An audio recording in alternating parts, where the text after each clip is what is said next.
নমস্কার বন্ধুরা আপনারা দেখছেন music electronics tips. Music electronics টিপসে আপনাকে স্বাগতম বন্ধুরা।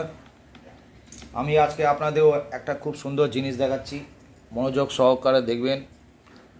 একটা পাখা ফিটিং কেমন হয়, এই পাখার কি হয়েছিল সেটাও আমি আপনাদের দেখিয়ে দিচ্ছি। এই পাখা জ্বলে গিয়েছিল, ঠিক আছে। খুব ভালো কোম্পানির পাখা, সোনিতে ইউজ হয়। দেখুন এইখান থেকে জ্বলে গিয়ে পুরো মোটর আউট হয়ে গেছে।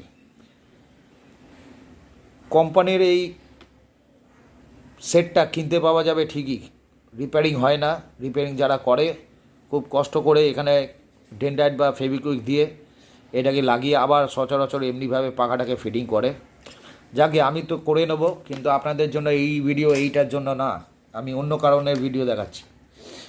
আপনার যে মোটর আছে 12 ভোল্ট 9 ভোল্ট যা কিছু হোক, এই মোটর দিয়ে যখন আপনার এই পাখাটা চলবে, এই পাখাটা যখন কানেকশান হচ্ছে, প্রথম কথা তো আমি এই যে ইয়েটা আছে মোটরের, যখন রোটার পাস করছে, রোটার ঘুরছে, এই পিন এতটা লেগ যে ছোটো আছে, এতটা বড়ও করা যায়, চেঞ্জও করা যায়। যাকে আমি আপনাকে একটা জিনিস দেখিয়ে দিচ্ছি।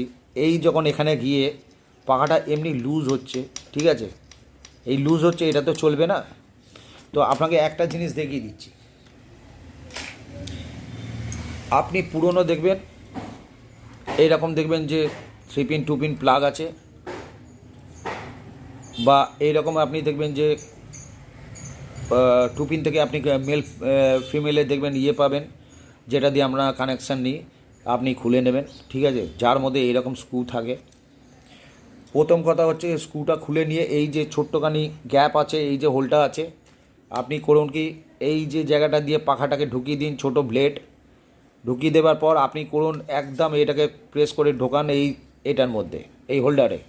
এবার যখনই এই হোল্ডারের মধ্যে ঢুকিয়ে যাচ্ছে এই যে ছোট হোলটা আছে, তখন এই স্ক্রুটাকে আপনি করবেন কি, স্ক্রুটাকে টাইট দিন, চেপে টাইট দিন, যাতে এমনভাবে টাইট দেবেন যাতে এটা খুলে না বেরায়। তো কি হলো, এটা আপনার আটকে থেকে গেল এই জায়গাটায়।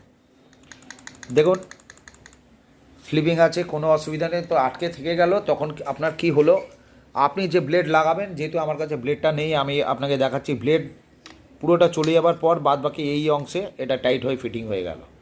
তো কী হলো, এই ব্লেডটা আর আপনার ছিটকে বেরিয়ে যাবে না কখন।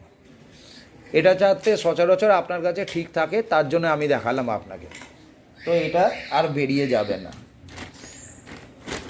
সুতরাং